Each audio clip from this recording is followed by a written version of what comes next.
komunis. Dari mana? Bagi PKI, ulama ini singkirkan.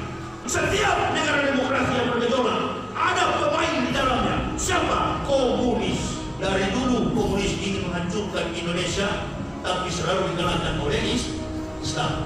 Antara mukmin diserang, kemudian orang munafik dan orang kafir bekerja sama. Kafir pintar bermain yang begini. Dia lihat orang Islam mulai munafik, dia masuk ke dalam. Makanya jangan heran. Tapi sayang, seribu sayang, orang yang menghafal Al-Quran dibilang calon teroris.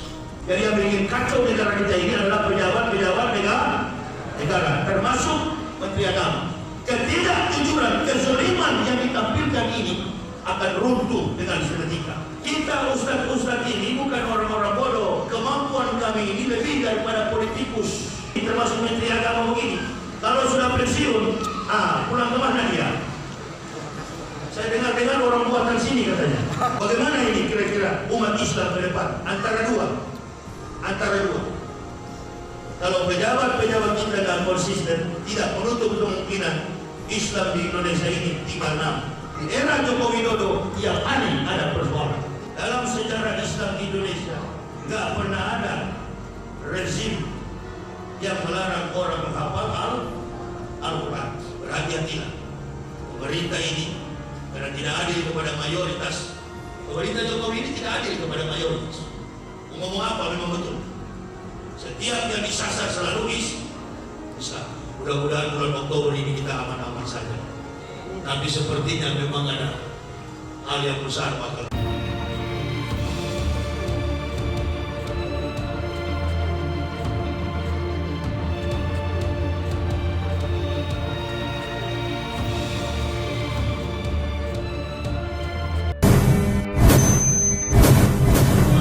ولا تموتن إلا وأنتم مسلمون.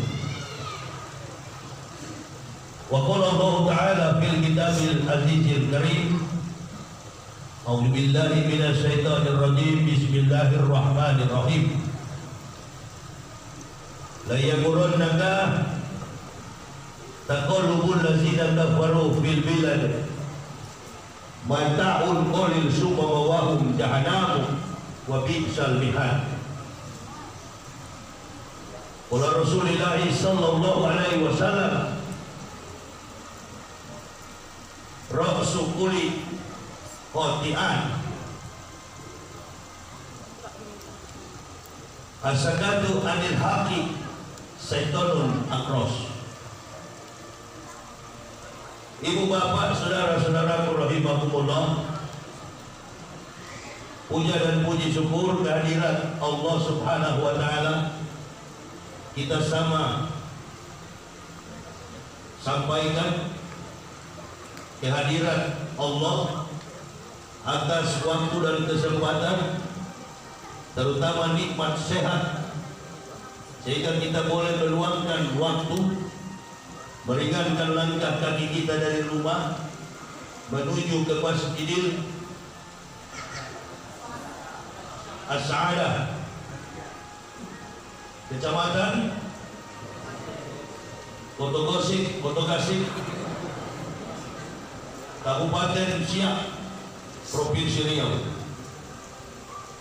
Hari ini tepatnya tanggal 22 Muharram 1442 Hijriah, atau bertepatan dengan 11 September tahun 2020 Miladi. Dalam kondisi di tengah merebaknya isu COVID-19, saya pribadi, ibu bapak, saudara-saudaraku, panitia penyelenggara masjid, PKM masjid, seluruh komponen jamaah, kita hadir dalam kondisi sehat dan bernapas. Kalau Allah masih berikan kita umur, berarti masih ada peluang bagi halayak, ibu bapak, saudara dan saya, untuk menambahkan pundi-pundi amal jadi bekal di yaumil akhir nanti. 365 hari, 12 bulan, 1 tahun. umat Nabi Sallallahu Alaihi Wasallam menjalankan perhidup iman dan takwa telah dibatasi oleh beberapa ketetapan bulan-bulan yang diharamkan oleh Allah. Pada hari ini kita jumpa posisi kita dalam posisi Muharram. Makna daripada Muharram itu adalah bulan taubat. Ya ayyuhalladzina amanu tubu ilallahi taubatan nasuha. Taubat yang betul-betul taubat. Karena di bulan Muharram ini mengingatkan kita pada napaknya sejarah perjalanan beberapa ulul azmi, 5 nabi besar, top 5 yang kejadian kenabian kerasulan mereka terjadi pada bulan Muharram. Adam alaihissalam meminta ampun atas dosa-dosanya selama kurang lebih 40 tahun beliau sujud, terjadi pada bulan Muharram. Nabi Ibrahim dibakar dalam periuk mendidih oleh Nimrod atau Namrud, terjadi juga pada bulan Muharram. Nabi Yunus diizinkan oleh Allah untuk menghadapi ujian hingga beliau ditelan oleh seekor ikan nun, terjadi juga pada bulan Muharram, 10 Muharram. Kemudian Nabi Musa alaihissalam, Nabi Nuh alaihissalam bersama kaum di kalangannya ditenggelamkan oleh Allah Subhanahu wa taala dengan banjir bandang, terjadi juga pada bulan 10 Muharram. Nabi Musa alaihissalam demikian pula, peristiwa sejak beliau dilahirkan diangkat menjadi nabi dan rasul, terjadi pada bulan Muharram. Tidak ada yang kebetulan dalam perjalanan historik.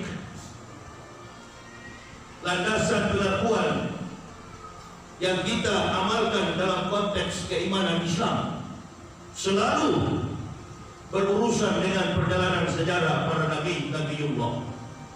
Jadi tidak tepat apabila orang kafir mengatakan bahwa Islam ini produk Muhammad. Islam ini bukan produk Nabi Muhammad. Islam ini bukan ajaran Nabi Muhammad. Islam ini sudah ada sebelum datangnya baginda Nabi Sallallahu Alaihi Wasallam. Makanya di Al-Quran kata Allah, pada hari ini wahai Muhammad, aku sempurnakan Islam menjadi agama. Berarti nabi-nabi yang datang semuanya beragama Islam, termasuk Nabi Isa alaihissalam. Pengamalan ibadah termasuk sholat 5 waktu, sholat yang kita lakukan bersifat sunnah, itu semua sudah dilakukan oleh Nabi sebelum datangnya Rasulullah Muhammad Sallallahu Alaihi Wasallam. Bahkan kehadiran Rasulullah, kehadiran umat Islam sudah dirisalahkan, sudah disampaikan, dinubuahkan oleh nabi-nabi. Jaraknya ribuan, ratusan tahun dengan Rasulullah Sallallahu Alaihi Wasallam.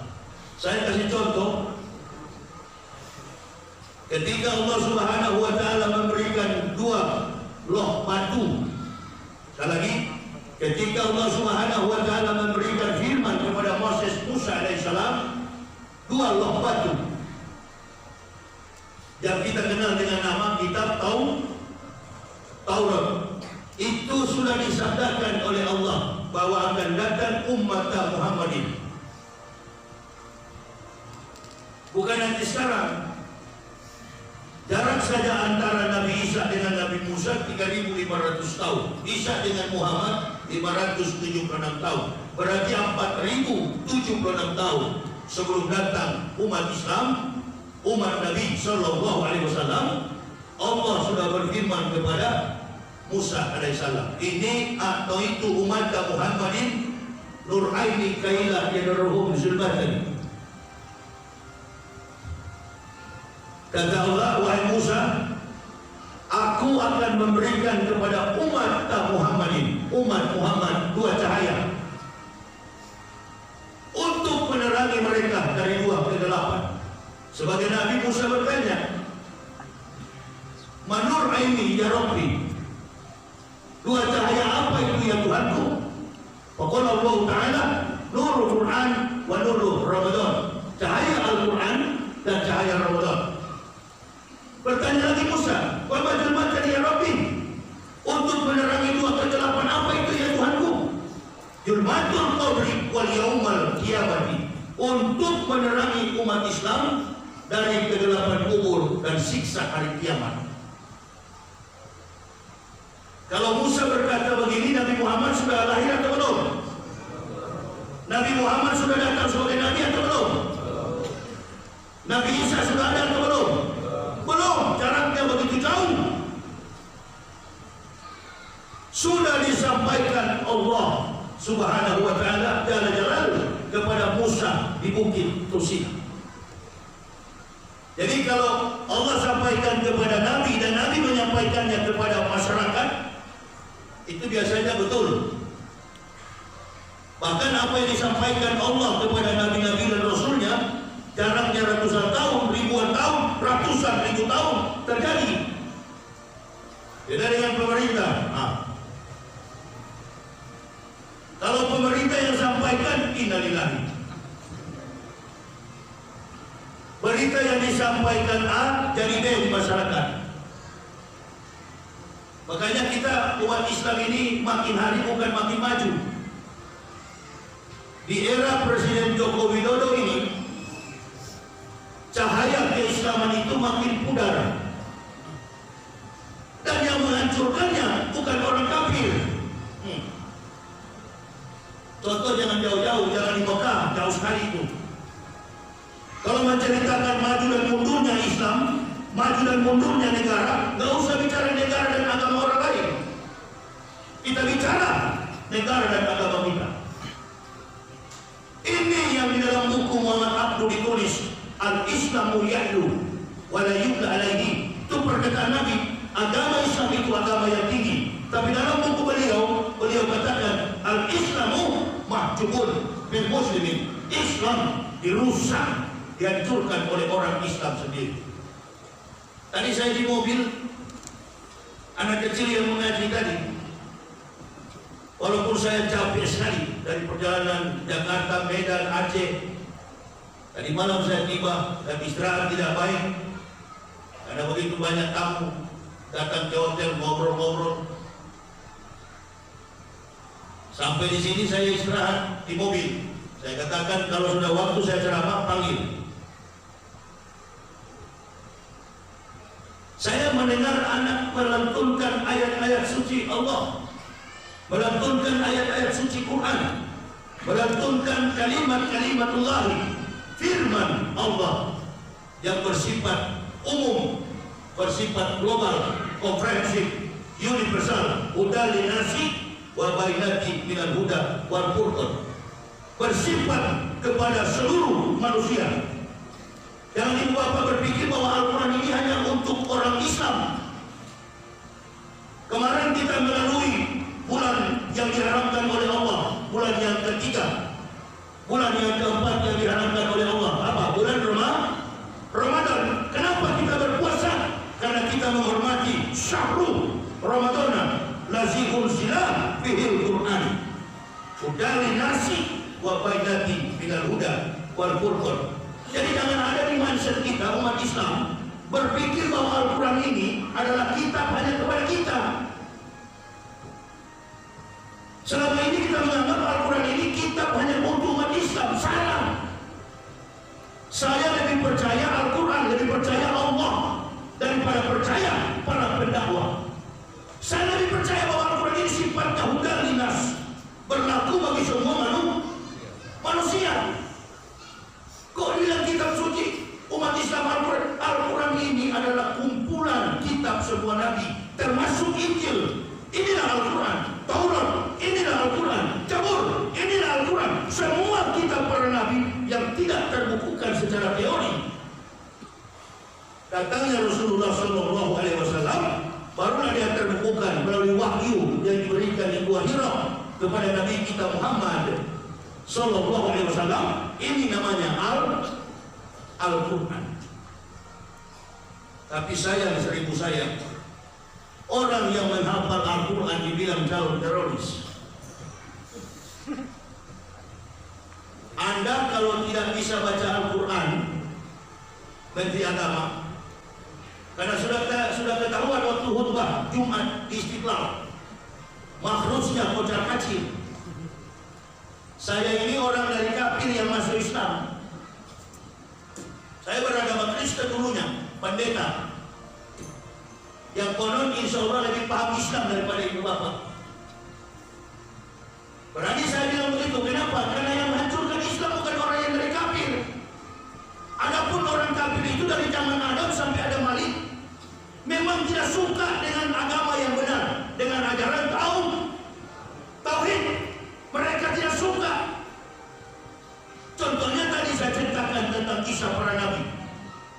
Begitu mereka menyampaikan kebenaran, ada yang digoreng, ada yang dibakar. Ibrahim digoreng dalam periuk mendidih. Jangankan luka, terkelupas pun tidak. Nabi Muhammad, Nabi Nuh membangun bahtera di atas gunung, membangun kapal di atas gunung, membangun perahu besar di atas gunung, ditertawakan oleh orang-orang kafir. Nah, tapi yang anehnya ini, yang menantang kita di akhir zaman ini bukan kafir, enemy in the blanket. Itu yang paling bahaya, musuh dalam selimut. Jadi antum sama kalau menganalisa orang dari kafir seperti kami, Umar bin Khattab, Abu Bakar Siddiq, Ali, Utsman, sahabat Nabi itu dilingkari oleh para mantan kafir. Mereka jujur. Coba lihatlah, begitu ada isu virus, yang duluan pakai masker ustaz-ustaz. Bukan cuma masker, kerongkoni bahkan ditutup di muka. Saya bukan tidak mau pakai masker, tapi saya belum melihat kalau ini bahaya. Kalau bahaya berarti pada waktu diterapkan physical distancing, social distance, di dalam studi medical system, diagnosa, epidemik, bahkan kajian daripada epidemiolog, ahli dalam bidang wabah, ahli dalam bidang virus. Tidak pernah terdengar di Riau jatuh 15 orang roboh setelah didiagnosa COVID-20. Di Manado, kampung saya, jatuh roboh 55 orang setelah didiagnosa COVID-19. Di Medan, kemarin saya berpulang dari Medan, nggak ada kabar, nggak ada berita bahwa di Medan ada yang roboh karena COVID. Ini COVID inilah salah satu cara untuk menjauhkan umat Nabi Sallallahu Alaihi Wasallam dari kesatuan ukhuwah Islamiyah. Nah, ustaz-ustaz pun nimbrung ke dalam jadi sponsor. Saya bukan ustaz, saya bukan ulama, tapi untuk menertibkan dunia ini, kata Nabi Sallallahu Alaihi Wasallam, kiwamud dunya bi arba'ati asal. Tertibnya dunia ini bergantung pada 4 makhluk, 4 manusia. Yang pertama, bi ilmi ulama, ilmu para ulama.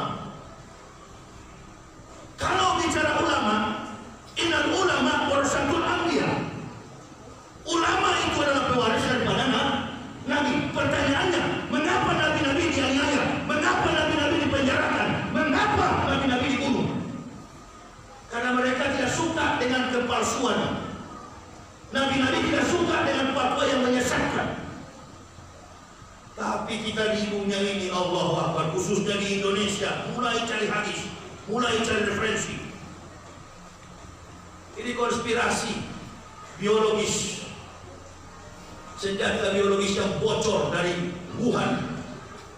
Corona itu kan dari lapisan tipis matahari, suhunya 1 juta derajat Celcius. Kita kalah sama Donald Bebek, Presiden Amerika. Donald Trump tak percaya sampai hari ini. Mungkin karena otak saya kekecilan, sehingga saya tidak bisa menjangkau perkara yang besar begini. Hanya orang-orang cerdas yang mungkin yang percaya yang begini. Kami yang bodoh-bodoh, makanya saya bilang, orang yang pakai masker begini, ada 3. Yang pertama, percaya kepada corona. Itu satu, Pak, ya. Yang pakai masker. Yang kedua, takut kepada corona. Yang ketiga, cinta kepada corona. Ya seperti suami istri, percaya, takut, cinta. Berarti mereka hidup sehidup semati, hidup dengan corona, mati dengan corona. Yang tidak pakai masker juga ada 3. Yang tidak pakai masker, yang pertama tidak disiplin. Termasuk saya perokok berat. Kalau pakai masker nggak bisa merokok saya. Orang tidak pakai masker ada 3. Yang pertama tidak disiplin. Yang kedua, kalau yang tadi percaya dan takut. Kalau yang kedua, orang yang tidak bermasker, yang tidak pakai masker adalah mereka yang beriman kepada Allah bahwa virus dan penyakit apapun wabah ada di dunia ini. Mereka percaya ada. Justru karena mereka percaya, keimanan mereka merasa lebih besar daripada penyakit, daripada virus, makanya mereka tidak pakai.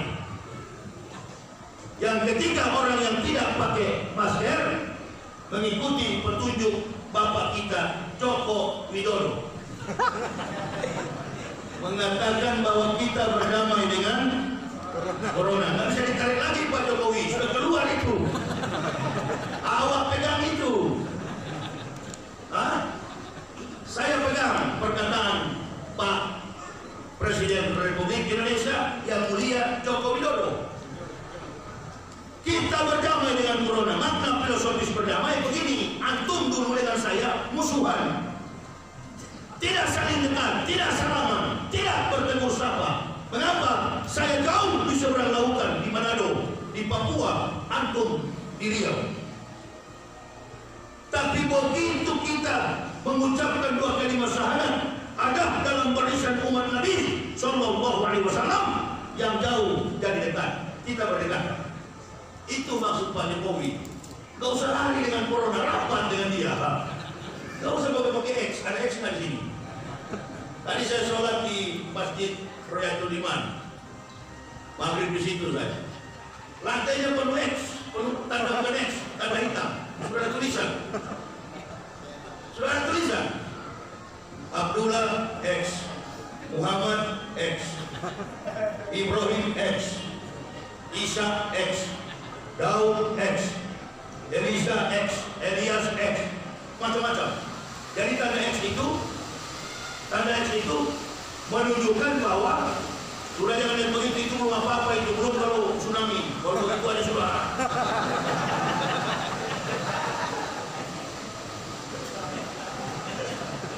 Kenapa COVID kita ini? Tadi saya dengar juga sambutan panitia, kita berkumpul katanya, mudah-mudahan COVID ini pergi. COVID ini nggak pergi karena ini virus biasa, pilek. Betul. COVID ini nggak pergi, dia nggak akan pergi. Dia akan pergi kepada orang yang tidak berpikir tentang dia. Ini nggak apa-apa, antum pakai masker, alhamdulillah. Tapi saya yakin, kalau sudah bermasker, berarti takut. Sudah, jangan bantah sama saya, itu betul. Dan ini di rumah Allah, ini di masjid, nggak usah pakai masker. Kalau keluar masjid, baru kudis, kurap, TBC, bisul, apa lagi, eksim, cacingan di luar sana. Tapi kalau di dalam masjid, insya Allah, syafa, antum sehat walafiat. Bayangkan saya ini 14 tahun saya ceramah, saya keliling Indonesia pakai mobil, minum kopi puluhan gelas, bawa mobil sendiri, ratusan bahkan ribuan kilometer saya tempuh perjalanan. Gak pernah sakit, saya terdapat di rumah sakit 14 tahun. Wallahi. Antum gaji besar tidur di ruang ber-AC pejabat, kentut pun ke Singapura, berak di Amerika, kencing di Malaysia, pulang ke sini di Indonesia, tinggal nama alias mampus. Karena apa? Semua yang masuk dalam badan kita ini haram. Hasil nyolong, hasil curian, hasil dari korupsi, bersekutu dengan orang-orang kafir, menjilat kotoran kafir, membakar harta kafir adalah sifat daripada perpaduan diserang, kemudian orang munafik dan orang kafir bekerja sama. Kok bisa jadi pejabat, bisa jadi menteri ya? Anti Al-Quran.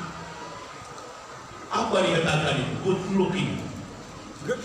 Jadi kalau orang katanya anak-anak kecil baca Al-Quran seperti tadi saya dengar, itu katanya cikal bakal untuk jadi teror. Allahu Akbar. Ini orang ini kalau saya lihat tidak cocok jadi menteri. Cocoknya bukan menteri agama, karena orang kalau jadi menteri agama urusannya selalu bahasa Arab, speak Arabic. Nah ini mimpin khutbah jadi Istiqlal. Allahu Akbar. Mungkin itulah sebabnya kabinet 2 ini, jilid 2 Joko Widodo bukan kabinet Indonesia Maju, Indonesia mundur. Jadi kalau ada pejabat di sini garis bawahi, yang bikin kacau di negara kita ini, yang bikin ribut di negara kita ini, yang suka bikin gaduh di tengah bangsa ini bukan masyarakat. Setiap ada komentar pejabat pasti ribut. Jadi yang bikin kacau negara kita ini adalah pejabat-pejabat negara, termasuk Menteri Agama. Menteri Agama itu mesti orang yang berkompeten, orang yang punya kemampuan betul-betul di bidang agama. Beliau ini cocoknya jadi Menteri Polhuk, Menteri Polhukam, jadi Menteri Pertahanan, karena pensiunan jenderal. Ini kata Nabi, pekerjaan dikerjakan kepada yang bukan ahli, maka tunggulah kehancurannya. Ditambah juga dengan keadaan begini Indonesia, Allahu Akbar. Coba tanya ibu-ibu, bagaimana dalam mental tekanan jiwa mereka ketika di dalam rumah tangga itu suami sudah tidak punya penghasilan, suami sudah tidak bekerja, apa yang ada di benak yang berkecamuk di dalam dada ibu-ibu yang ada stres. Tapi kalau ada iman di dalam rumah tangga, walaupun gaji berkecukupan, bahkan tidak makan sehari, kalau keluarga terbina dengan iman dan Al-Quran, insya Allah keluarga ini pandai bersyukur, keluarga ini akan ditolong oleh Allah. Maksud saya begini, negara pun demikian, sudah melarang. Bahkan saya dengar pemerintah tinggal mencetak uang, karena ekonomi yang tadinya diciptakan maju 5%, justru sebaliknya minus. Pertumbuhan ekonomi Indonesia minus 5%. Daya beli masyarakat menjadi lemah. Yang stres bukan masyarakat di kampung, bukan seperti yang ada di Kuantan sini. Yang gila itu pengusaha-pengusaha besar yang punya perusahaan retail, yang punya otomotif, yang punya perkebunan besar, itu tinggal gila bro. Masyarakat Indonesia ini masyarakat yang tidak susah dididik, masyarakat dengar-dengaran, masyarakat yang diberkahi oleh Allah. Dia balas, dia melawan atau tidak. Mayoritas bangsa ini Islam. Dia melawan atau tidak melawan, satu waktu permainan begini akan ketahuan. Ketidakjujuran, kezaliman yang ditampilkan ini akan runtuh dengan seketika. Umat Islam ini kan orang yang rata-rata mendengar apa kata ulama mereka, tinggal tunggu komando. Kalau suruh jihad, dia maju. Tapi kami sebagai pendakwah, ada beberapa orang yang di lapangan, saya Muhammad Syarifal Hasan dan Bu Zulkarnain, Buya, Yahya, Gus Dur dan lain sebagainya, Adi Hidayat. Kami selalu memberikan pandangan kepada jemaah, silakan antum percaya isu yang merebak tentang COVID, karena itu memang ada itu. Tapi dalam studi antariksa bahwa corona itu adalah lapisan tipis matahari yang diambil oleh astronot. Ada pesawat antariksa yang dibuat oleh Amerika yang bernama Solar Probe. Itu yang sedang dibangun oleh Amerika untuk menembus matahari. Cina sudah lebih dulu. Jadi corona itu diambil, dibawa ke bumi, bocor. Dan sasarannya adalah pertarungan diplomasi raksasa antara Amerika dan Cina.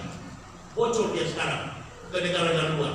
Orang boleh rentan dengan begini karena mereka mengalami musim dingin. Corona tidak pernah bertahan, COVID-19 tidak pernah bertahan ketika menghadapi matahari ultraviolet. Orang kalau corona buka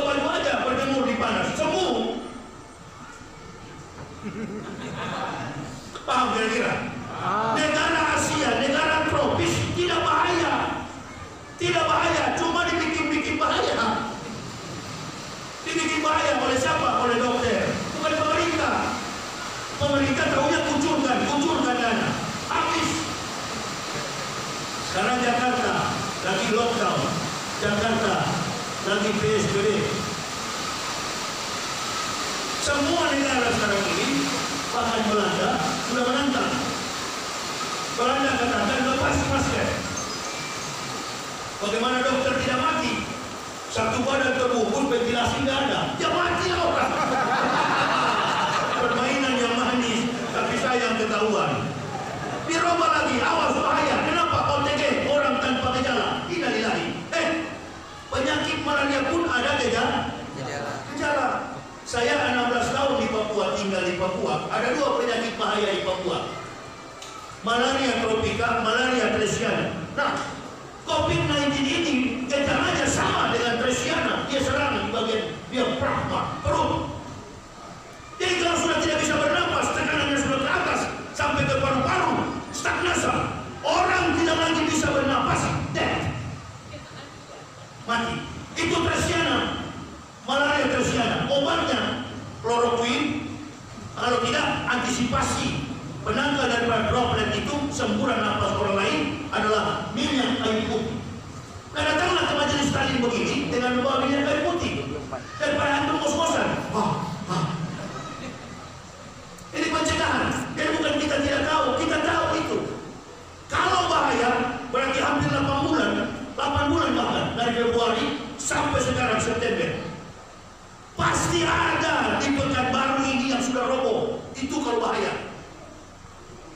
Muncul di televisi, dilaporkan perkembangan COVID di Riau memasuki warna merah, kuning, biru, hijau.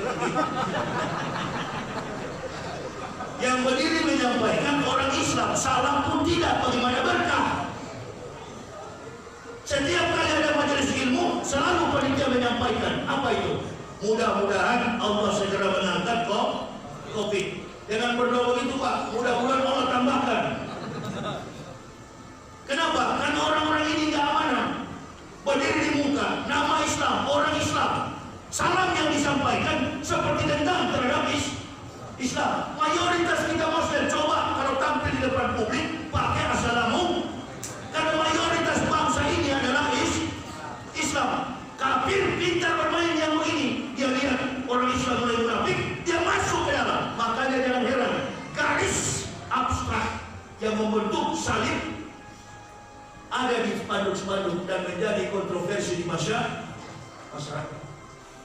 Garis abstrak membentuk salib. Ini kenapa? Kita umat Islam ada sebagian yang takwa, ada yang setengah takwa, ada yang munafikun. Munafik ini lebih bahaya daripada kafir. Kalau kafir kita tahu tetangga kita. Oh, kita bertetangga dengan Matius, Markus, Stephanus, Stefanus, Libertus, Seperitus. Artinya dari nama sudah tahu, kafir, tapi yang bahaya ini bukan munafik. Ada juga biasa dalam masjid begini, cari-cari tahu ustaz siapa yang datang, rekam. Habis rekam lapor. Munafik juga itu. Anjing kita keluar dari sini.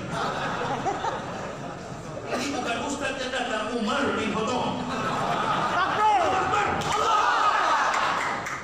Nggak usah ditakut-takuti. Banyak yang tidak percaya yang begitu. Percaya adanya corona. Di mana deliknya?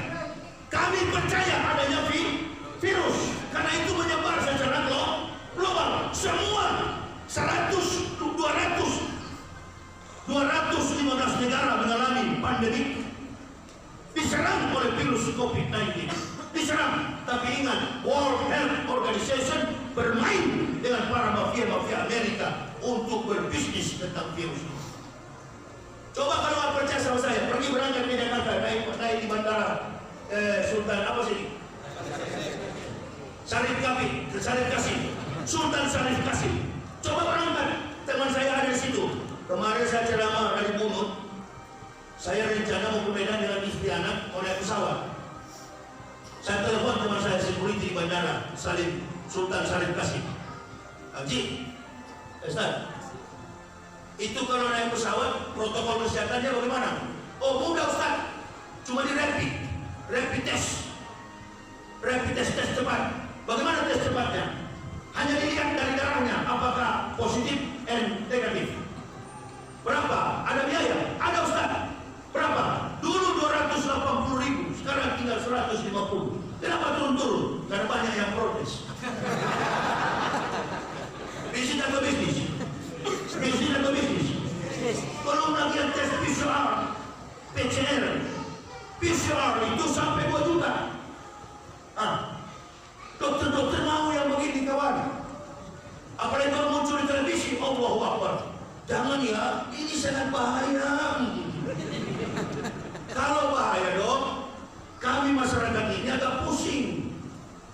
Ambil satu orang yang pernah sembuh, hadirkan di depan televisi, hadirkan di depan publik untuk memberikan komentar testimoni. Bagaimana dampak awal, bagaimana setelah proses penyembuhan, dan bagaimana ketika diagnosa ditentukan bahwa dia pengidap COVID-19. Kami masyarakat mau tahu.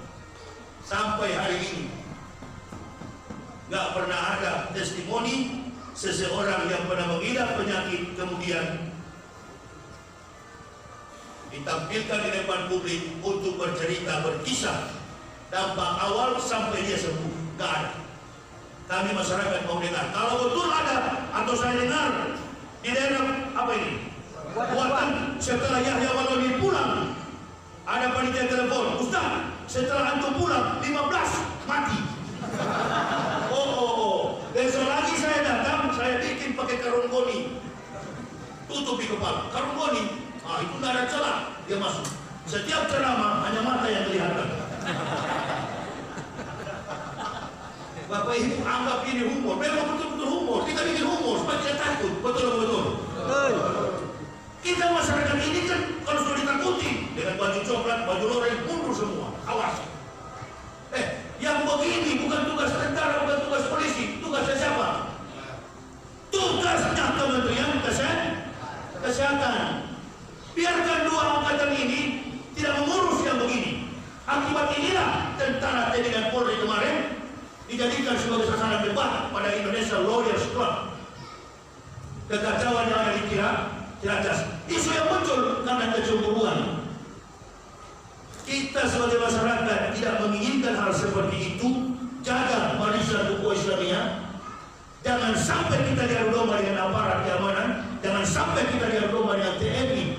Bersatu kita doakan supaya TNI dan Polri kita kuat di negara kita, Kesatuan Republik Indonesia. Jangan mau diadu. Siapa yang bermain? Setiap negara demokrasi yang bergejolak ada pemain di dalamnya. Siapa? Komunis. Bisa jadi komunis mau bangkit lagi. Dia menginginkan kebangkitannya, tapi ada satu penghalang yang komunis rasa bahwa dia tidak bisa menembus benteng kekuatan itu.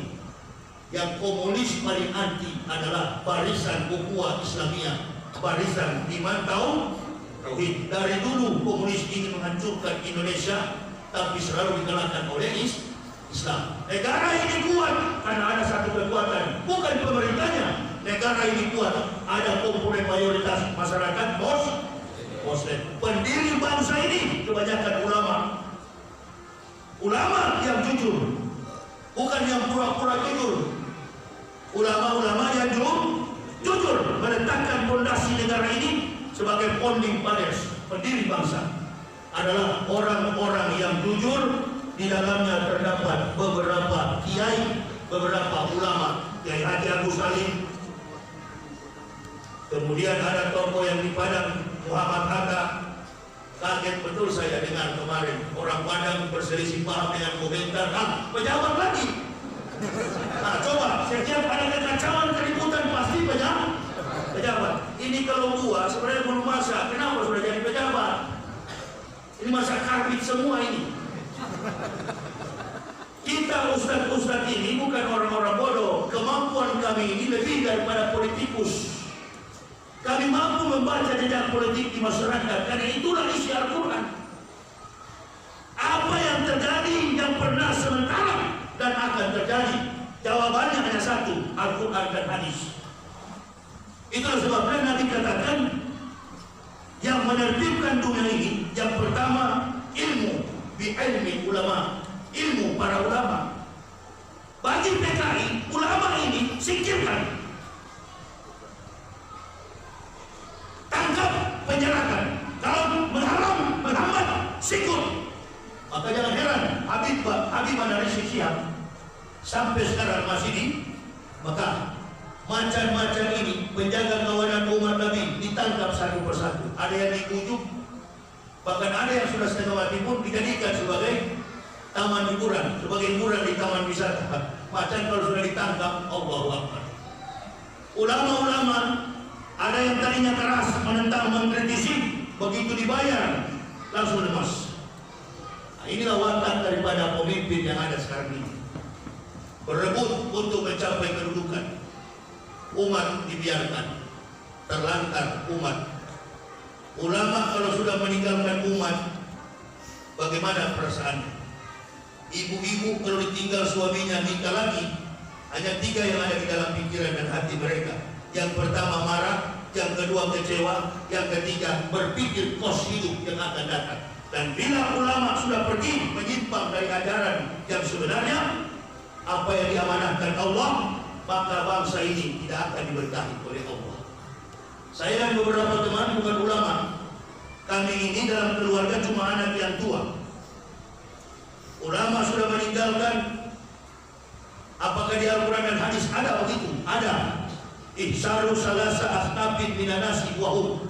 Waspadalah kalian dengan 3 golongan manusia di antara kamu. Yang pertama, al-ulama'ul qafilun, ulama yang lalai. Siapa mereka? Ya termasuk itu satu yang sudah jadi wapres, Pak Maruf Amin. Apalagi?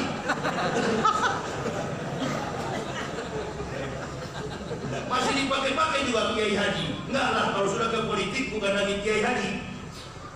Perhatikan baik-baik di sini ya. Kalau ada ustadz di sini masuk jadi politikus, nggak usah lagi pakai gelar ustadz. Antum kiai nggak usah pakai kiai, pakai aja namamu sendiri. Kenapa? Karena itu akan dibawa-bawa sebagai alat untuk memprovokasi umat, sebagai alat politik. Kalau sudah terjun ke dunia politik, ulama harus paham ilmu politik, tapi tidak harus terjun ke dalam dunia politik. Kemampuan menguasai jejak politik di masyarakat dipakai untuk bahan introspeksi dakwah bagi umat, bukan dipakai untuk berpolitik. Karena umat menunggu bi ilmi ulama, ilmu para ulama. Yang kedua, bi adlil umaro, adilnya pemerintah. Nah, ini karena tidak adil pemerintah kepada mayoritas kita terbesar di biar. Semua istilah-istilah Islam dipangkas habis.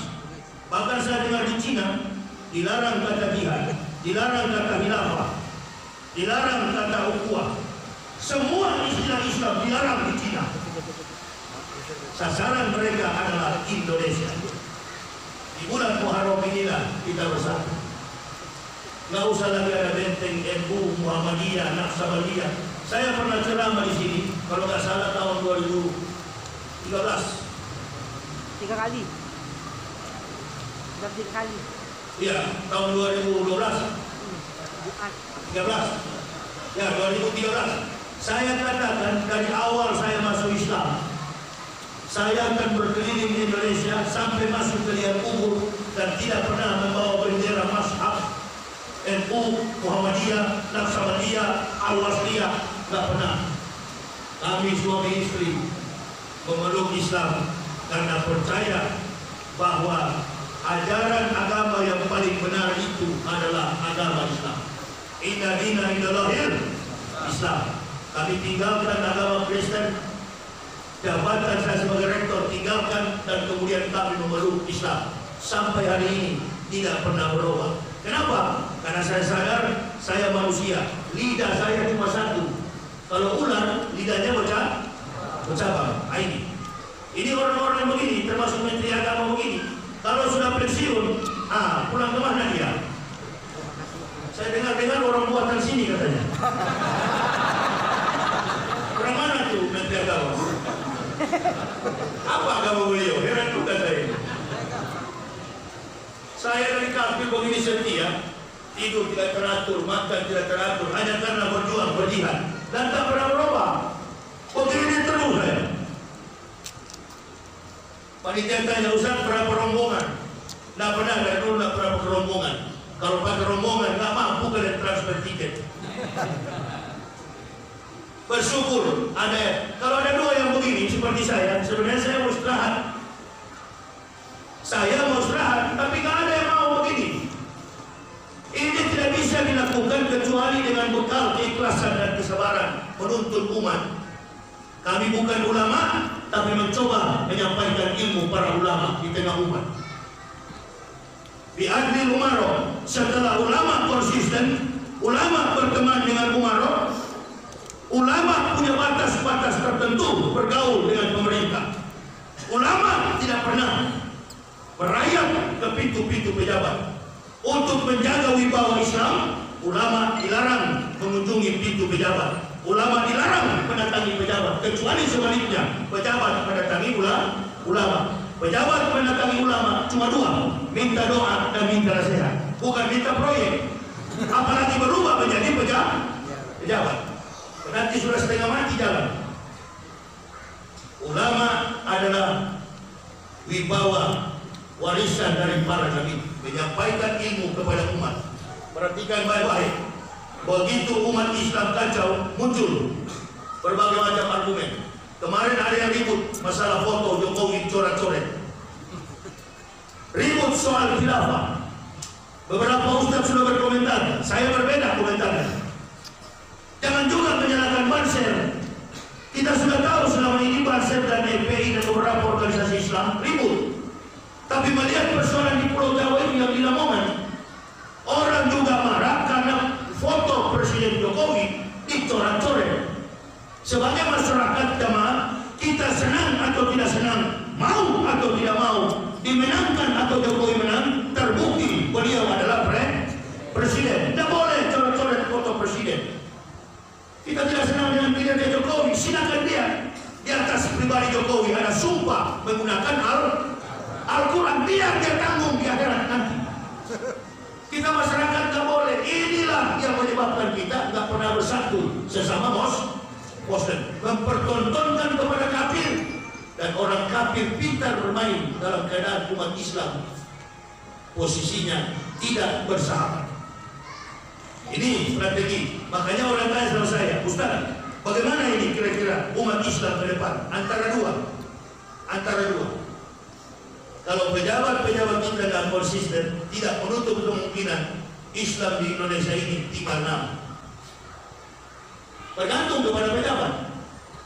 Coba perhatikan yang di parlemen, anggota DPR yang masih konsisten bertahan dengan Islam adalah PKS, Demokrat, Golkar.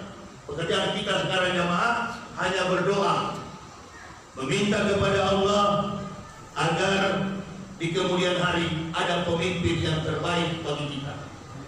Di era Presiden Soekarno masalahnya lain. Di era Presiden Soeharto juga masalahnya berbeda. Di era Presiden Habibie masalahnya amat ekstrim dengan Timur. Di era Megawati begitu juga, beberapa aset dijual. Di era Abdurrahman Wahid tidak beberapa lama, hanya beberapa jam saja, kemudian diganti. Baru Megawati, kemudian Susilo Bambang Yudhoyono. Alhamdulillah ada tantangan di era SBY, tapi sedikit ekonomi maju, tumbuh 7%. Nah, di era Joko Widodo tiap hari ada persoalan.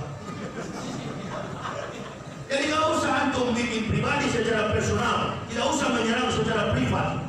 Bagaimanapun beliau adalah presiden. Ada juga yang bagus. Saya ini orang pemilih Prabowo, paling fanatis kemarin, sampai dilapor-lapor ke Mabes.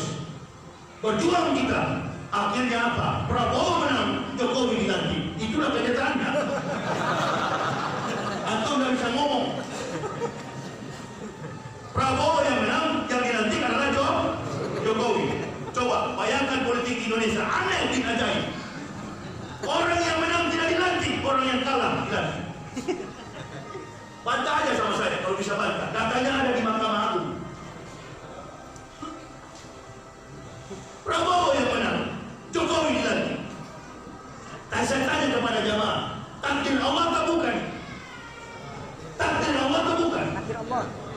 Allah Maha Kuat, Allah Maha Tahu. Wallahu bikulli syai'in alim. Segala sesuatu Allah tahu. Kemungkinan besar kalau juga Prabowo yang jadi presiden, ada petaka yang jadi rusak. Renungkan dari sekarang. Ini Muharram, bulan Taubat. Sudah terlanjur Jokowi dilantik. Senang atau tidak? Senang-senangkan saja, Pak. Istilah orang Medan, mainkan. Jangan mayungkin. Kita mainkan saja. Tablik akbar dilaksanakan. Protokol kesehatan, ikuti aja lah. Ikuti aja, nggak usah saling singgung, nggak usah saling benci. Biasa. Kalau tidak pakai masker, ya nggak apa-apa, saya sehat. Tapi yang bengek, yang penyakitan, yang tuberkulosa, penyakit AIDS, jangan datang di masjid. AIDS pun nggak apa-apa, gantian baju. Orang pengidap AIDS, nggak apa-apa, bergantian baju. Yang tidak boleh, bergantian alat cukur. Nah itu, kalau sudah bertukar darah, insya Allah, pasti virusnya akan masuk dan akan terjangkit penyakit AIDS. Karena sudah bertukar darah. Itu yang bahaya. COVID-19 ini. Masya Allah, virusnya besar sekali. Otak saya kecil, nggak bisa terima. Allahu Akbar. Mau bilang ada, tidak. Mau bilang tidak, ada. Nah itu mau protes bagaimana? Seperti dalam masjid begini, ada yang memasker. Ada. Bahkan ada ojek di Jakarta, innalillahi. Bukan di Jakarta, di sini lah, di Pekanbaru. Sampai ke atas begini, plastik. Ini kalau angin kencang, tali lipat dua kalian. Tinggi begini plastik ojek. Sudah pakai masker, bungkus lagi facial, pelindung wajah. Mulut sudah ditutup. Ingat, di Inggris dan Belanda sudah dilarang anak kecil di bawah 5 tahun tidak boleh menggunakan masker. Ini masker juga ini kan akibat dari Menteri Agama kemarin singgung-singgung soal niqab, singgung-singgung soal cadar. Ini Allah uji bangsa ini. Hanya 2. Menunggu pejabat-pejabat yang setia membela Islam atau pejabat-pejabat justru yang akan menghancurkan Islam. Di mana? Siapa yang bermain ini? Komunis. Dari mana bacaannya? Bacaannya dari 5 sila ingin dirubah menjadi 3 sila. Gagal ingin merubah lagi jadi 1 sila. Jadi sebenarnya yang dites bukan rapid, bukan pribadi, bukan tubuh orang Indonesia. Yang perlu dites adalah kesehatan jiwa dan bangsa ini. Kesehatan bangsa ini yang sedang penyakit jiwa ini yang perlu dites. Karena suka merubah Pancasila itu adalah orang-orang yang sakit jiwa semua. Dari 5 jadi 3, 3 jadi 1. Nah ini membuat perpecahan terus di masyarakat. Ditolak kemana-mana. Tidak diterima. Nanti lihat ya, usai lagi isu tentang sertifikasi Ustadz, Allahu Akbar. Sudah jelas-jelas saya nggak masuk itu. Ini yang hadir banyak begini, di mana-mana saya ceramah selalu banyak. Yang hadir banyak begini, ini karena dia lihat spanduknya Yahya Waloni, Umar bin Khattab. Coba besok kalian datang di sini, dia tulis Menteri Agama. Cuma panitia dengan beberapa camat yang duduk di sini, muspika. Nggak akan datang jamaah. Atau ada ustadz yang diundang, ustadz dari sertifikasi, cebong-cebong. Nggak datang juga jamaah. Kami yang dikatakan radikal inilah yang dicintai umat. Amin ya robbal. Amin. Biar hujan datang dia. Datang saya Buas Tengku. Kemarin di Medan, di pinggir gereja saya ceramah. Di pinggir gereja, jamaah kasih tahu, Ustaz, itu di samping situ pendeta yang tinggal. Sebelah mantap itu.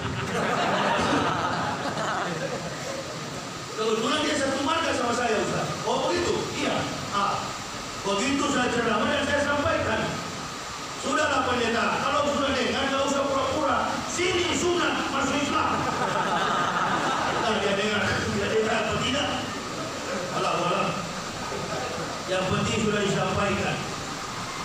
Kau masuk Islam, tempatmu surga. Orang Islam yang berkhianat, bermunafik terhadap Islam, Nanti ibu bapak baca dalam Quran surah Taubah 84. Sekali kita munafik terhadap agama ini, sekali kita munafik terhadap Islam, dilarang oleh Allah untuk disolatkan. Ini harus dipegang baik-baik oleh jamaah. Nabi Muhammad SAW dilarang oleh Allah untuk mensolatkan orang yang mati dari kalangan orang munafik. Bahkan Allah perintahkan Nabi Muhammad untuk berjihad melawan orang-orang kafir dan orang-orang munafik. Ya ayuhan nabiyyu jahidil kufar wal munafikin waqlus alaihim wa ma'wahum jahannamu wa bi'sal masir. Wahai Nabi, wahai Muhammad, wahai Rasulullah, berperanglah melawan orang-orang kufar. Orang kufar itu adalah kafir, wal munafikin, dan orang-orang munafik. Waqlus alaihim, bersikap keras kepada mereka. Sampaikan bahwa mereka ini munafik. Agamanya Islam, tapi suka menjelek-jelekan Islam. Mereka menjadi munafik karena mereka mencari muka kepada orang-orang apalagi tujuannya kalau bukan karena duit. Ubud dunia rasukuli hotiat, cinta kepada dunia adalah akar dari segala dosa. Berani menghina agamanya sendiri, berani menjelek-jelekan agamanya sendiri, berani menganiaya saudaranya sendiri, berani bahkan menyakiti hati sesama muslim demi menghibur perasaan orang-orang kafir. Inilah watak orang munafik. Ini sedang lagi musim di zaman Presiden Jokowi. Lagi musim sekarang. Hati-hatilah kita. Pesan saya kepada jamaah, hati-hati. Jangan karena COVID ini sesama muslim sudah saling menjelekkan. Orang yang pakai masker jangan pernah menganggap bahwa antum lebih sehat daripada tidak bermasker. Bahkan security tadi di hotel Pangeran saya nginap, begitu dia lihat saya tidak bermasker, dia langsung, saya maju dari depan, dia langsung menghindar. Ini baru saya yang lewat, belum baru maling. Security hotel, saya lewat, dia menghindar. Karena sudah ada protokolnya. Hati-hati dengan orang tidak bermasker. Saya masuk di satu mall, marinir suruh pakai saya masker. Pak, tolong pakai masker. Saya bilang, apa masalahnya? Tidak, Bapak kan di sini ada protokol kesehatan, Pak. Sudah, kalau ada protokol saya tidak masuk. Ada komandannya yang satu ngomong, itu Ustaz Yahya, memang kepala batu dia.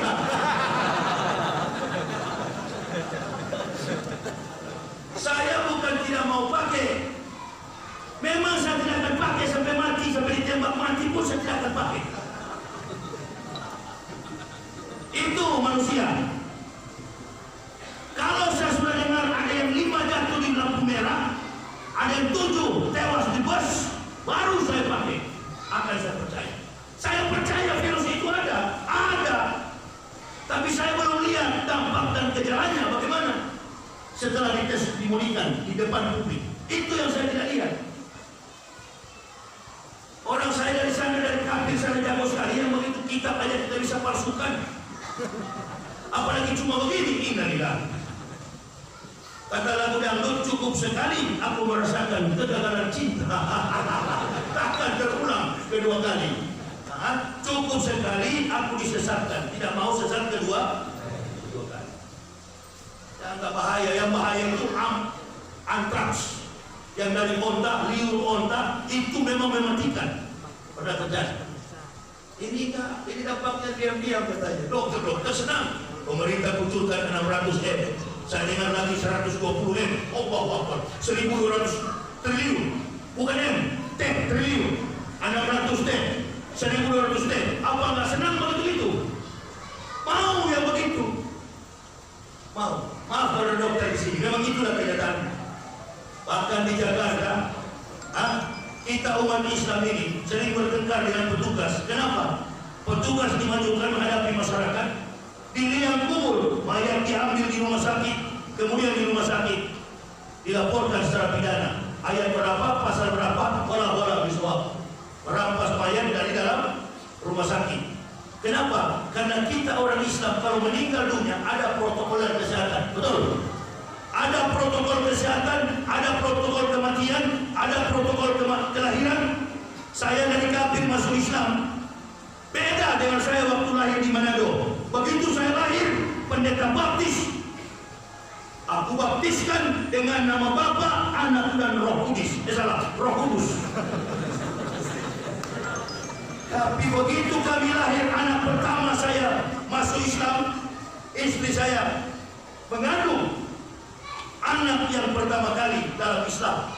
Karena kakak-kakaknya, istri saya dan anak saya itu semua dari kafir, kami masuk Islam. Saya masuk Islam satu keluarga, bukan mau kawin. Ada orang masuk Islam karena mau kawin. Nah, itu namanya mualaf. Biasanya mualaf ini nggak bisa dipercaya Islamnya. Pagi beriman, sore kabur. Makanya saya tidak pernah mendapati, saya pernah cari Al-Quran. Ada nggak kata mualaf? Nggak ada. Yang ada di Al-Quran, mayyahdilahu fahuwal muhtadi wa mayyudlil faulaika humul khasirun. Barang siapa kata Allah yang kami beri petunjuk, maka dialah muhtadi, muhtadi orang yang mendapat petunjuk. Barang siapa kata Allah yang kami sesatkan, maka dialah orang-orang yang sesat. Orang yang masuk Islam dari kafir mendapat hidayah, betul-betul mendapat hidayah, mengkomparasikan keilmuan yang dia miliki dengan kalimatullah Quran. Mereka adalah muhtadin, orang yang mendapat petunjuk. Yang keluar dari Islam, mereka adalah murtadin, orang-orang yang murtad, orang-orang yang celaka. Nah, jadi ketika saya masuk Islam, anak pertama lahir, saya mulai mengajarinya. Allahu Akbar, Allahu Akbar, Allahu Akbar, Allahu Akbar, Ashhadu an la ilaha illallah. Kenapa baru sekarang ya Allah? Begitu lahir sampai meninggal dunia, umat Islam itu dipandu dengan keilmuan. Sebaliknya di Kristen, begitu lahir dipakaikan jas kecil, dasi kupu-kupu, dibaptis. Innalillah. Kami baptis dengan nama Bapa, Anak dan Roh Kudus. Begitu meninggal dunia dikasih pakai jas juga.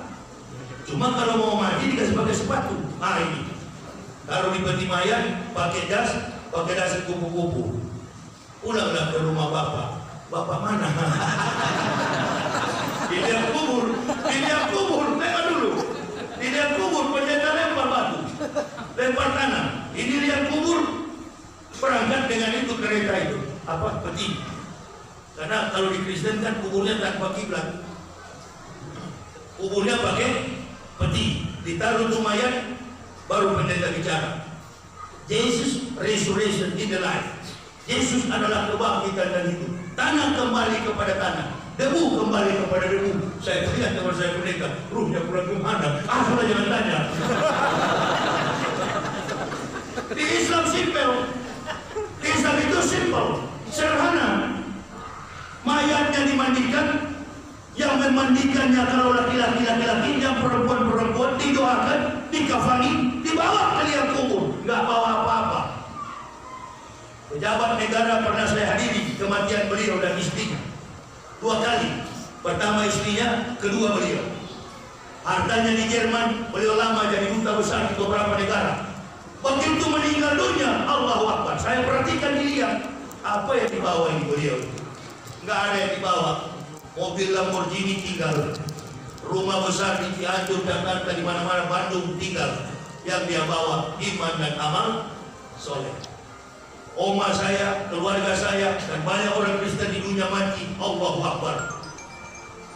Gelang emas dibawa, berlian ditaruh di peti mayat, semua hartanya, sertifikat istana ditaruh di dalam peti mayat. Saya terus berpikir, apa maksudnya ini? Baru sekarang saya tahu, rupa-rupanya berlian dibawa, emas dibawa untuk apa? Sogok kepada mungkar dan nakir. Kafir. Apalagi begitu mau disetak sama malaikat karena kau jangan dulu, ini ada 30 gram emas. Sogok, disogok. Umat Islam tidak, kita bayar tahu masyuran ikrar kita bakapa binafsika yauma alaika hasiban. Semua muslim sudah ditentukan untuk selamat apapun Islamnya, orientasinya dua kalimat syahadat, amantu billahi wa bima qala Allah taala, amantu bi rasuli wa bima qala Rasulullah Muhammad sallallahu alaihi wasallam. Malaikat tanya, bangun, siapa nama mereka? Nama ente siapa? Engki. Oh, nama kafir juga.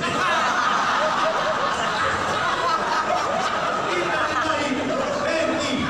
Kayak nama anak yang kau nak minum, Engki.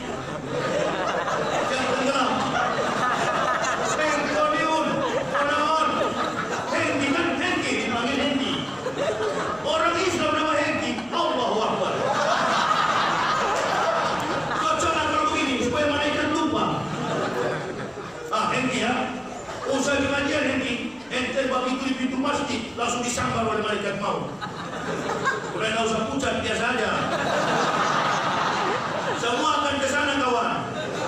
Hengki di bawah, kita kuburkan besok. 7 langkah kita melayar. Hengki didatangi oleh malaikat munkar dan nakir. Oh, ini Hengki, matanya biru kemerah-merahan. Ada yang baik, ada yang menanyakan amal antum. Dia akan bertanya kepadamu, man rabbuka? Jawabannya apa? Allah Subhanahu wa ta'ala. Man dinuka? Islam. Man nabiyuka? Rasulullah Muhammad sallallahu alaihi wasallam. Man ikhwanuka? Siapa saudaramu? Kaum muslimin wal muslimah. Man kiblatuka? Maka kalau orang Kristen ditanya begini, ini semua ditanya. Tidak ada hanya orang Islam. Dari suku, kaum, bangsa dan bahasa, begitu maju ke dalam pelataran kiamat, la tasalu qudama abdin yaumal kiamati min baini yada ilahi ta'ala hatta yus'alu an arba'at yasa. Tidak beranjak kaki seorang hamba dari pelataran kiamat yada ilahi ta'ala, di hadapan Allah Ta'ala hanya ditanya 4 persoalan. An umri fima abnahu, umurmu dengan apa kau habiskan. Wa an jasadihi fima ablahu, jasadmu dengan apa kau rampungkan. Wa an ilmihi wa amila bihi, ilmumu untuk apa kau gunakan. Dan yang keempat, wa an malihi min aina iktasaba wa fima anfaq. Hartamu dari mana kau dapat, untuk apa engkau belanja. Itu aja yang ditanya. Jadi ketika antum ditanya, kadang kelihatan yang tidak berharta itu. Enggak, malaikat tahu lihat orang dari kita tahu malaikat. Ustaz aja tahu apa itu malaikat. Paling modalnya cuma kamera ini. Enggak, dia kan sebentar lagi dari sini ke YouTube dapat bayaran, tahu saya. Makanya nggak ada begini lah. Apalagi panitia masjid, nggak ada itu begini, payah. Cuma karena ilmu saya datang. Begitu ya. Engki akan ditanya, karena malaikat dia tidak punya apa-apa, malaikat tanya sederhana. Nggak tanya itu sama antum, nggak tanya dari mana ilmumu, untuk apa kau gunakan, hartamu dari mana, tidak. Yang malaikat tanya sederhana, yang sering kalian pertengkarkan setiap hari. Malaikat akan tanya, sini deh, nama Engki. Kaget juga, agak kaget sedikit. Biasanya kalau ditanyakan muklis, berarti orang yang ikhlas, di atas ikhlas adalah muklas. Ditanya Abdullah, Muhammad, Rohim, Rahim, Rahman, Rohim. Ditanya begitu. Tapi inilah yang ditanya sama Engki. Waktu di dunia deh, waktu dikuatkan NU atau Muhammadiyah. Itu aja ditanya, NU atau Muhammadiyah, Naqsawandiyah atau Al-Wasliyah. Itu jawabannya. Begitu Engki jawab Muhammadiyah, malaikat akan bilang, nanti surganya dia akan kiri, lampu merah di nomor ambil kanan. Kalau surga itu agak ke kanan, ada kalau kebun sawit, PTPN 2 belok kiri. Ini yang membuat salah satunya Islam tidak berkembang ke depan. Yang saya perhatikan, karena saya ini keliling Indonesia, yang saya lihat Islam kurang bertumbuh di tengah persoalan politik, bahkan di tengah tekanan pemerintah yang begini kuat terhadap dakwah Islamiyah. Pemerintah tidak menaikkan dakwah, tapi pemerintah di sekitar orang-orang yang ada pada Jokowi. Sekali lagi, bukan Jokowi, bukan Presiden, bukan Pak Maruf, tapi orang-orang yang ada di sekitar lingkaran Joko Widodo dan Pak Maruf. Inilah kelompok-kelompok bajingan yang suka merusak reputasi Jokowi, termasuk gelandangan-gelandangan Jakarta yang hidup di tengah kota Jakarta, yang tidak punya kemampuan intelektual, hanya sedikit kemampuan IT, itu yang merusak negara ini, dan mereka dibayar oleh pemerintah konon 90 miliar lebih, namanya buzzer. Di tengah kesulitan inilah NU diadu domba dengan Muhammadiyah, segala macam ormas, HTI dengan khilafah, macam-macam isu. Saya sebagai orang yang diberi hidayah hanya berpesan kepada ibu bapak dan kepada penceramah-penceramah yang hadir di sini, berhentilah berdakwah membesar-besarkan masalah. Kesempatan kita bersama. Snowden Edward, seorang Central Intelligence Amerika, anggota CIA, berumur 37 tahun, beliau pernah mengucapkan satu statement, jika Anda pemberantas kejahatan di satu negara dan Anda dituduh penjahat, ketahuilah bahwa Anda sedang hidup di dalam negara para penjahat, para bandit. Saya setelah masuk Islam, ada 3 anak saya yang sama-sama kami dulunya kafir. 1 istri, 3 anak. Saya nasihati istri anak saya. Kita sudah masuk Islam, 3 pesan saya kepada kalian, istri dan anakku. Yang pertama, jangan pernah tinggalkan sholat 5 waktu. Yang kedua, saya pesan kepada anak istri saya, jangan pernah mengambil dan mencuri barang orang lain. Dan yang ketiga, jadilah dirimu sendiri, apapun status yang ada pada dirimu. Jadilah diri dan pikiranmu sendiri, jangan pernah jadi pikiran dan diri orang lain. Kalau kau nanti statusmu jadi pejabat, jadilah pejabat yang jangan berhati penjahat. Apabila kamu jadi penjahat, jadilah penjahat sejati, jangan berhati pejabat. Susahnya di Indonesia ini, penjahat jadi pejabat jadi penjahat. Nah, ketahuan mana di penjahat, mana pejabat. Setelah sudah menjabat, baru kita tahu ternyata dia bukan pejabat, dia adalah penjahat. Ya, sudah terlanjur kan? Sudah terlanjur. Dalam sejarah Islam Indonesia, nggak pernah ada rezim yang melarang orang menghafal Al-Quran. Nggak pernah ada rezim yang mencurigai sesama Muslim. Kelompok-kelompok teroris itu terorganisir. Umat Islam bukan teroris. Saya ini orang yang dulunya masih kafir, suka menuduh Islam teroris. Ketemu orang berjenggot, saya tuduh teroris. Ketemu orang bersorban, saya bilang taplak meja. Ketemu orang bergamis, saya bilang kain pintu. Setelah saya masuk Islam, banyak bergaul dengan organisasi Islam, umat Islam itu tidak ada yang teroris. Kalaupun mereka melakukan aksi teror, itu bukan teroris, itu membalas dendam. Mereka dizolimi hak-haknya, kemudian mereka melawan kebatilan tentara Amerika yang ada di Afghanistan, dan mereka berpikir bahwa jihad melawan kebatilan adalah tujuan utama mereka hidup. Mereka bergabung dengan kelompok Taliban. Tapi kalau ISIS itu bukan perjuangan Islam. Saya tahu, by the side from Jews, itu adalah gerakan yang dimotori, yang didanai oleh Yahudi dan Amerika. American Israel Public Affairs Committee, dana dari Amerika dan Israel yang mendanai ISIS. Maka kepada generasi muda, jangan mengikuti aliran-aliran seperti itu. ISIS, OSOS, USUS, nggak usah.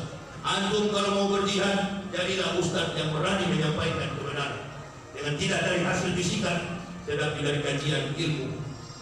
Kalau Allah, hadis yang disampaikan oleh Nabi kita Muhammad Sallallahu Alaihi Wasallam.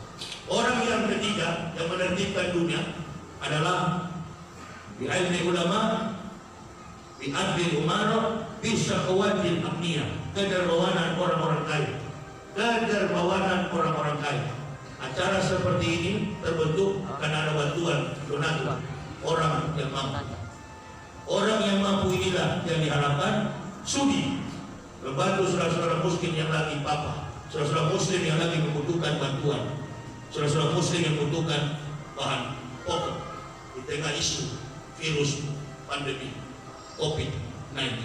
Dan yang keempat adalah bidakwatil fuqara'i, doa orang-orang miskin. Berhati-hatilah pemerintah ini, karena tidak adil kepada mayoritas. Pemerintah Jokowi ini tidak adil kepada mayoritas. Ngomong apa memang betul. Setiap yang disasar selalu Islam. Ini keadilan sosial bagi seluruh rakyat Indonesia. Berbuat adil kepada umat Islam, maka negara ini akan jadi baik. Selama pemerintah ini tidak adil kepada mayoritas Muslim, maka jangan pernah bermimpi negara ini akan jadi baik. Kita sudah kapok ya. Apalagi Pekanbaru ini, di mana titik-titik kekalahan Jokowi, di situ yang diancam.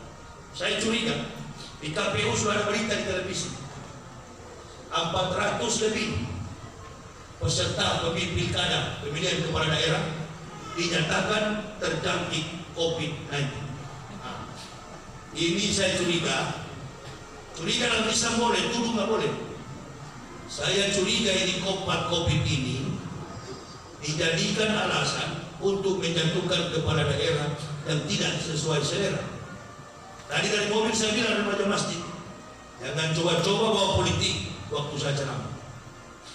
Dan mana ada pejabat mau hadir kalau saya hadir, libas kalau ada. Di siap kecil sini pernah dulu, saya mau ceramah, ustadz bisik-bisik. Ustadz ini yang datangkan ustadz ini nanti akan jadi bupati beliau, tolong disampaikan. Begitu saya berdiri di siap kecil waktu itu, dan saya bilang jangan pilih orang ini. Kita masuk penjara tuh bupati. Ujung-ujungnya masuk penjara waktu itu di Islamic Center. Islamic Center siapa nak? Sama saya. Kota Siak. Begitu saya ceramah, saya bilang jangan pilih, karena di dalam hadis orang yang meminta jabatan tidak amanah itu. Oh, sampai pulang saya tidak dikasih amplop. Mampus kau. Artinya apa? Saya dari 2006 masuk Islam, coba saya ini, gamis saya ini. Istri saya sering tegur, Pak, itu sudah lubang karena orang rokok di sini celana. Silakan gamis saya bolong dengan rokok, tapi coba hidayah saya jangan sampai ternoda oleh urusan-urusan tidak penting ngomong kosong begitu. Karena kalau penceramah sudah menjilat-jilat kepada pejabat, awas. Di zaman kiai-kiai, ulama-ulama, buya-buya yang dulu, pejabat yang datang di rumah ulama, bukan ulama yang merayap pesan. Sekarang ini terbalik. Ada satu ustaz bahkan berceramah, oh nggak apa-apa presiden undang saya lagi, innalillahi. Hati-hati dong, mencari emas itu lebih susah. Makanya orang kalau berburu emas itu ada yang mati, ada yang tertimbun tanah, ada yang bertengkar, berkelahi. Karena emas itu memang mahal harganya. Di sinilah kita. Ada manfaatnya Jokowi jadi presiden. Pertama, terlihat mana Muslim yang asli, mana emas, mana palsu. Bagus juga rezeki. Mana yang bertahan, mana yang tetap konsisten, mana yang lari, mana yang mundur. Akan terlihat. Kalau saya memang dari awal, begitu saya masuk Islam, yang ada di pikiran saya hanya satu, tegakkan Islam sampai titik darah penghabisan. Saya pakai prinsip orang Melayu, walaupun saya Sulawesi, saya menggunakan prinsip orang Melayu. Lebih baik mati berkalam tanah daripada hidup bercermin bangkai. Kalau penceramah semua sudah bataknya begini, insya Allah.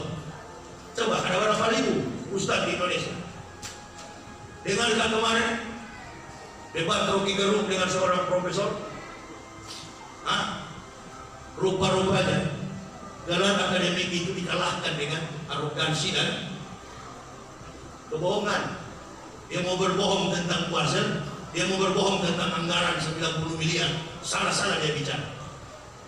Dasar kemampuan akademik akan terbukti apabila seseorang itu jujur dalam menerapkan sifat filosofis dalam memahami struktur akademik bersifat publik. Tidak bisa menyalurkan kemampuan. Tidak ada doktor mengaku doktor, tidak ada profesor menganggap dirinya profesor. Tidak ada. Gelar terakhir manusia itu adalah doktor. Gak ada gelar profesor. Profesor itu temuan di atas temuan, profesi untuk kepentingan sumbangsi publik dalam segala macam kompetensi, baik di bidang akademik, pendidikan, kesehatan, kedokteran dan lain sebagainya, dan segala macam ilmu yang bertebaran di dunia ini.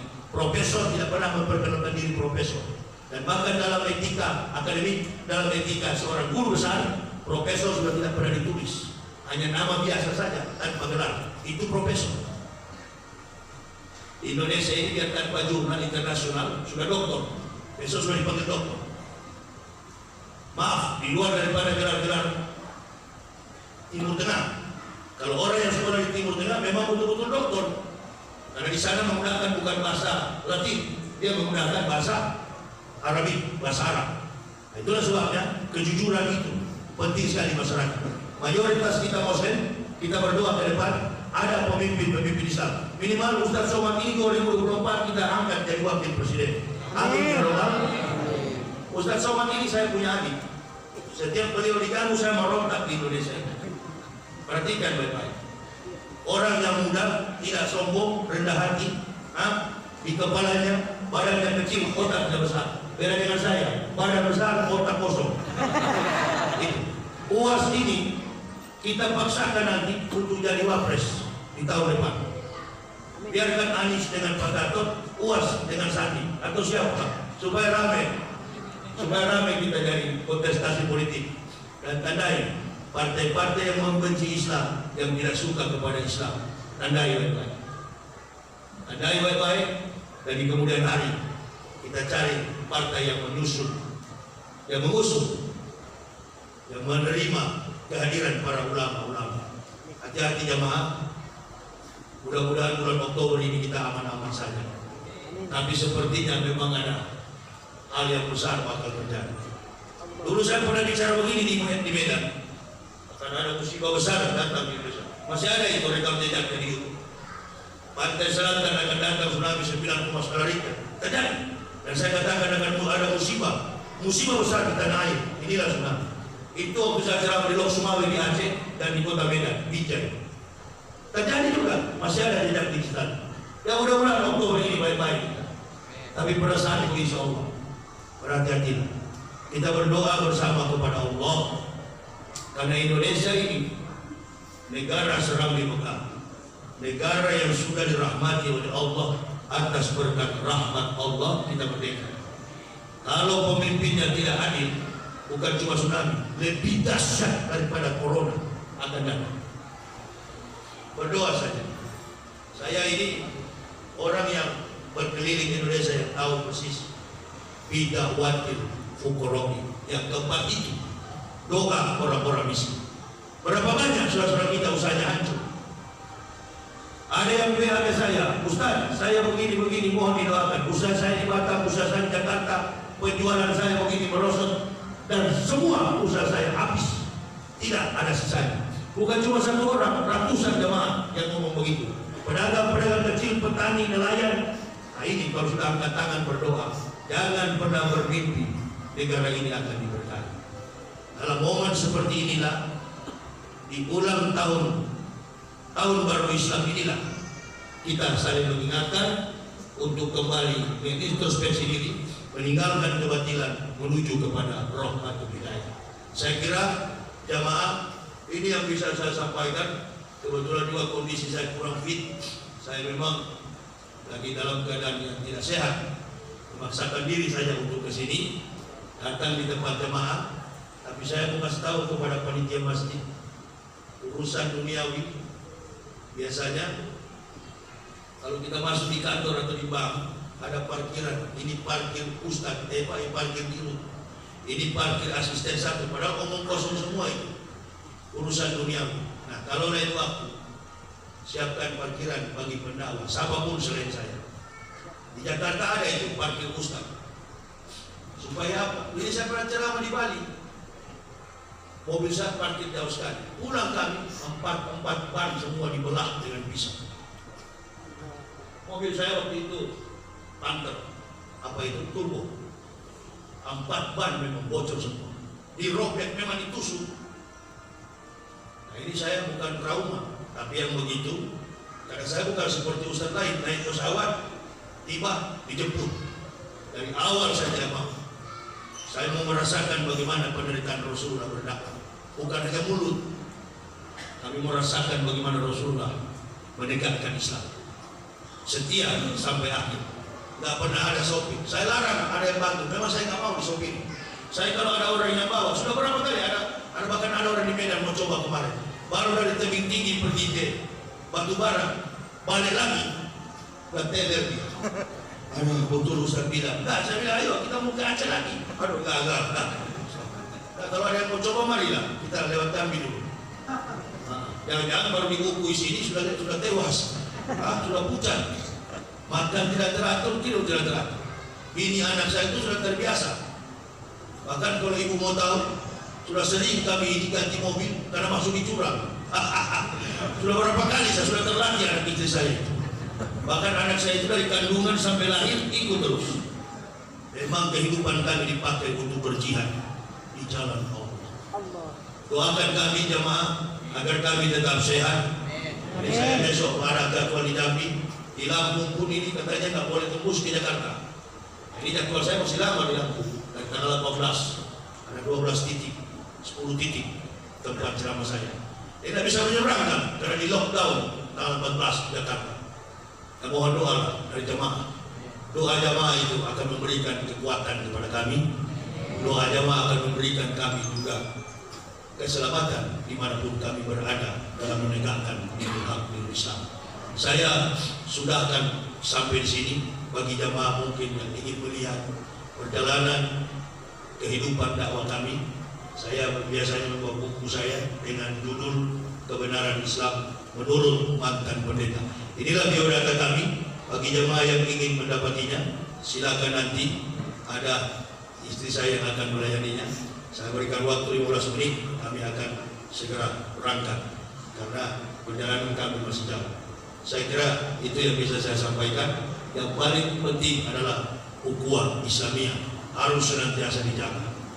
Didapatkan barisan dengan tidak memandang mazhab apapun, kesempatan kita bersatu. Kalau kita melihat Islam ini akan jaya ke depan.